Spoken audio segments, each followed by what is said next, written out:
11월 9일쯤은 위드 코로나로 갈 수 있는 여러 가지 조건이 된다. 네, 그때부터 이제 단계적 일상 회복은 가능하겠다. 이런 이야기죠. 시작을 네. 해볼 수 있겠다는 말씀입니다. 네, 정부가 11월 9일 약 한 달 뒤부터 방역과 일상을 병행하는 단계적 일상 회복의 가능성을 내비쳤습니다. 자, 이 위드 코로나가 그만큼 가까이 와 있다는 방증이기도 한데요. 이제 관심은 접종이 진행 중인 백신과 함께 코로나 치료제로도 빠르게 쏠리고 있습니다. 먹는 치료제, 과연 어디까지 와 있는지, 효능과 안전성은 어떤지 천은미 이대 목동병원 호흡기내과 교수와 살펴보겠습니다. 교수님, 안녕하십니까? 안녕하세요. 네.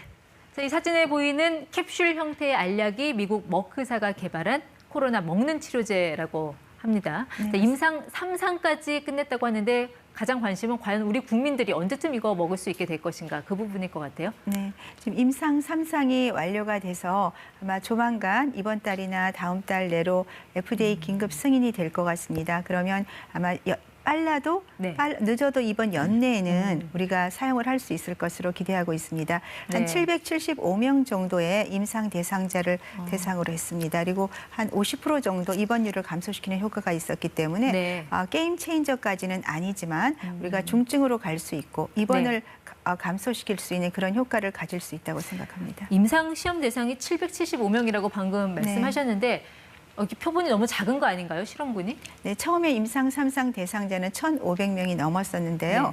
네, 조기에 마감을 했습니다. FDA에서도 이 결과가 믿을만하다는 증거하에 조기 승인이 되었습니다. 네, 자, 지금까지 나온 치료제는 이제 항체 치료제라고 해서 주사 형태로 정맥 주사 맞는 형태였잖아요. 네, 맞습니다. 자, 이 먹는 치료제는 우리 몸속에 들어오면 그 기존의 이 항체 치료제와 좀 기전이 어떻게 달라집니까? 작용하는 원리가 어떻게 돼요? 네, 항체 치료제는 바이러스에 접합을 해서 이 바이러스가 세포 내로 들어오지 못하게 막기 때문에 네. 초기에 투여하는 것이 효과적이고요. 결과는 한 70에서 85% 우리가 중증률을 감소시키는 걸로 되어 있습니다. 네. 우리가 항바이러스제는 처음에 FDA 승인이 된 약이 렘데시비르가 있는데요. 네. 렘데시비르는 입원 환자한테만 쓰는 주사제입니다. 그렇기 때문에 입원 환자, 중증 환자 이상은 쓸 수가 없었죠. 네. 근데 이 경구 치료제는 네. 그 기전은 유사한 항바이러스제이기 때문에 인체 내에 들어와서 이 바이러스가 유전자 물질을 복제를 할 때 복제의 오류를 유발해서 변이를 만들어서 결국은 네. 사멸하게 하는 기전을 갖고 있기 때문에 좋은 점은 우리가 항체 치료제나 백신은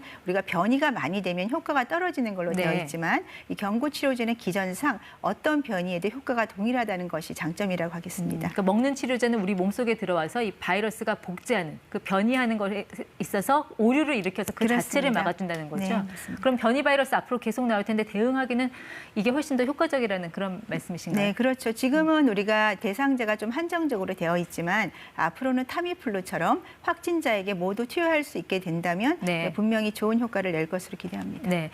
기존의 그 항체 치료제가 방금 그 효능 면에서 한 70%에서 80% 정도의 효과라고 그렇습니다. 하셨는데 그럼 먹는 치료제는 그 유효성 면은 어떻습니까? 지금 임상 3상 결과로는 투약군에서 한 네. 7.1%, 7.3%, 그다음에 위약군에서 14.1% 정도가 입원을 했습니다. 딱 50% 정도 입원율을 네. 감소시킨 효과가 있었고 네. 더 고무적인 사실은 투약군에서는 사망자가 한 명도 안 나온 반면 위약군에서는 8명의 사망자가 나왔고요. 네. 이 임상 대상자들이 일반군이 아니고 항체 치료제를 투여할 수 있는 군으로서 60세 이상이나 네. 비만자 그리고 어떤 기저질환이 있는 그 하나의 위험 인자를 갖고 있는 분들을 대상으로 네. 했기 때문에 중증으로 갈 수 있는 그런 분들에게 도움이 된다고 할 수 있겠습니다. 그러니까 실험 대상군이 고혈압, 심장병, 당뇨 같은 고위험군 그리고 그렇습니다. 백신을 맞지 않는 사람들만 대상으로 했다는 건데 이 실험군이 너무 좀 특정적이고 한정적인 거 아닌가요? 네, 초기에는 이제 아무래도 중증 환자를 대상으로 해서 중증을 막는 게 목적이었기 때문에 네. 이렇게 대상을 했지만 앞으로 좀 더 폭넓게 연구가 된다면 우리가 독감 치료제처럼 일반적으로 사용할 수 있을 것으로 생각합니다. 그럼 이것이 개발이 돼서 국내로 들어오면 이런 고위험군들만 처방을 받을 수 있는 네, 건가요? 지금은 우선 구매 가격이 굉장히 비싸기 때문에 네. 이러한 중증으로 갈 수 있는 분들을 대상으로 우선 투여할 것으로 생각합니다. 가격이 비싸다고 하셨는데 1회 복용에 한 90만 원 정도. 근데 네, 이거를 일인, 이제 그러니까 5일 오일 투여를 동안. 하기 되거든요. 하루에 2번씩 타밀플루와 똑같은 그런 양인데 아무래도 1인당 90만 원 정도가 들기 네. 때문에 모든 환자에 투여하기는 어렵고 또 임상 대상 연구가 일반 경증이나 젊은 네. 층의 대상자가 아니었기 때문에 좀 한계가 있겠습니다. 독감 치료 때 타미플루 방금 말씀하셨는데 타미플루도 들어올 때 이렇게 비쌌었나요? 그렇지는 않았습니다. 그런데 근데 이거는 원가가 높아서 그런가요? 왜 지금 이렇게 개발 비싸죠? 비용이 들었지만 좀 좋은 소식은 지금 인도가 굉장히 약을 많이 만드는 나라죠. 인도의 제네릭이라고 해서 일반 의약품으로 5개 회사에서 네. 이 머크사에서 그 위임권을 줘서 지금 약을 개발하고 있기 때문에 아마도 조만간 많은 양이 개발이 될 것이고 네. 머크사에서도 올 연말까지 1,000만 회분을 지금 생산할 예정이기 때문에 네. 아마 내년이 되면 약값이 충분히 인하가 될 것으로 생각합니다. 현재 우리 정부가 지금 선구매 협상 중이라고 했는데 분량은 어느 정도 확보한 걸로 전해집니까? 지금 연내에는 한 2만 회분 그리고 내년에도 한 그 정도 지금 선구매를 하는 것으로 네. 생각을 합니다. 다만 미국 같은 경우는 한 170만 명분을 지금 선구매를 하고 있기 때문에 네. 국내도 아마 조금 더 많은 양이 필요하지 않을까 생각합니다. 물론 비용을 국가에서 내준다고 하는데 물량도 일단 들어올 물량이 굉장히 적은 상태고요. 네. 과연 이 먹는 치료제가 뭐 코로나 이 게임의 어떤 게임 체인저 역할을 할 수 있다고 보세요? 어떻게 전망하세요? 게임 체인저라기보다는 우리가 많은 경우 거의 80%가 경증 무증상인 코로나19고 또 지금 백신 접종을 많이 했기 때문에 백신 접종을 한 분들은 대부분 무증상이나 경증입니다. 특히 이제 고령자인 경우에도 아주 드물게 중증이나 사망자로 가기 때문에 그런 분들에서 돌파가 됐을 때 미접종자 중에 어떤 기저질환이 있는 분들한테 투여를 하면 될 것이고 그렇기 때문에 게임 체인저라기보다는 네. 백신이 우선적으로 가장 중요한 예방약이고요. 그다음에 이 약은 우리가 그런 분들에 대해서 위드 코로나로 가는 경우에 재택 치료를 확대할 것이고 재택에서 이 약을 복용하면서 입원하지 않는 네. 그러한 이점을 갖고 있는 약이라고 볼 수 있겠습니다. 역시 이런 코로나 치료제 같은 경우는 안전성이 이제 가장 중요할 텐데 제약사 측에서 임상 실험을 하는 과정에서 그 실험 대상자들에게 뭐 피임 그리고 성관계를 하지 말 것을 요구했다고 들었습니다. 어떤 우려 때문에 그런 걸까요?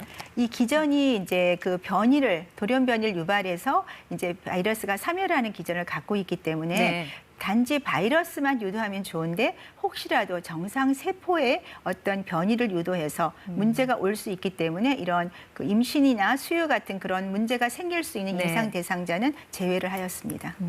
현재 이 머크사 외에 또 이런 코로나 치료제 개발하고 있는 회사들 어디가 있습니까? 네, 우선 타미플루를 개발한 로슈에서 네. 연내 2상, 3상이 완료가 돼서 아마 완료가 될 수 있을 것 같고요. 화이자인 경우에도 그 메르스 때 개발되던 약을 다시 개발을 시작을 해서 아마 네. 빠르면 내년 초에 아마 완료가 될 수 있을 것이기 때문에 앞으로는 여러 회사에서 경구 치료제를 개발하고 있습니다. 국내에서는 먹는 치료제 개발은 좀 어떻게 지금 진행이 되고 네, 있습니까? 국내에서는 이 코로나19에 대한 한 14개 정도의 약이 개발 중인데 네. 경구 치료제로 임상 3상에 돌입한 약은 2회사가 있습니다. 네.